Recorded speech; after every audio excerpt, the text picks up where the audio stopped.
ये मजेदार है कि जितना इंसान स्मार्ट होता है, दिमाग जितना ज्यादा एक्टिव और पावरफुल होता है, उतना ही मुश्किल होता है ये लेसन सीखना। जब कोई बहुत होशियार आदमी किसी बौद्ध मंदिर में ट्रेनिंग के लिए जाता है तो वहां एक दिमाग हिला देने वाला टेस्ट होता है। तुम बर्तन धो रहे हो और अचानक नीचे से एक डंडा निकलकर तुम्हारे पैरों पर लग जाता है। सुबह अलमारी खोलते हो और धड़ धड़ सीधे सिर पर चोट। फिर कूड़ा फेंकने जाते हो और सोचते हो ठीक है, अब मास्टर यहीं से कूद कर मारेगा। तुम पूरा ध्यान लगाकर सावधानी से कूड़ेदान के पास जाते हो और तभी मास्टर पीछे से आकर धड़ धड़ सिर पर मार देता है। अब तुम्हारा दिमाग हमेशा हाई अलर्ट पर रहता है। अगली चोट कहां से आएगी, कहां से? तुम्हारा लक्ष्य है रोकना या बचना, लेकिन जितना तुम कोशिश करते हो उतना ही गड़बड़ हो जाता है। ये बिल्कुल वैसा है जैसे फुटबॉल में गोलकीपर हो।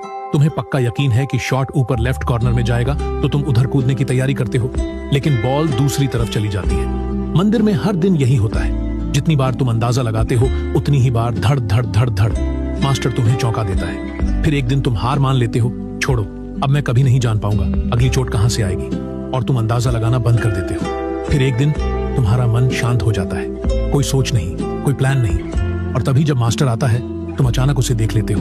दिमाग बीच में नहीं आता और तुम्हारा शरीर अपने आप टाइम पर रिएक्ट कर लेता है, बच जाता है। कोई सोच विचार नहीं, कोई ओवर प्लानिंग नहीं। स्मार्ट लोगों को यह समझने में बहुत दिक्कत होती है कि असली दोस्ती ऐसे बनती है कि तुम जबरदस्ती कोशिश मत करो, रिलैक्स रहो, जैसे हो वैसे रहो। सबसे मजेदार लोग वो नहीं होते जो मजाक करने की कोशिश करते हैं, बल्कि वो होते हैं जो बिना सोचे अचानक कुछ बोल देते हैं। मुझे सच में मजा आता है जब स्मार्ट लोग परेशान होकर कहते हैं मैं इतना होशियार हूं फिर भी चीजें मेरे हिसाब से क्यों नहीं चलती। असल में उन्हें यह समझ नहीं आता कि जिंदगी के बहुत से हिस्सों में तुम्हारा बेस्ट परफॉर्मेंस तभी आता है जब तुम दिमाग बंद कर देते हो और खुद को बहने देते हो, जब इंस्टिंक्ट्स और बॉडी कंट्रोल ले लेती है।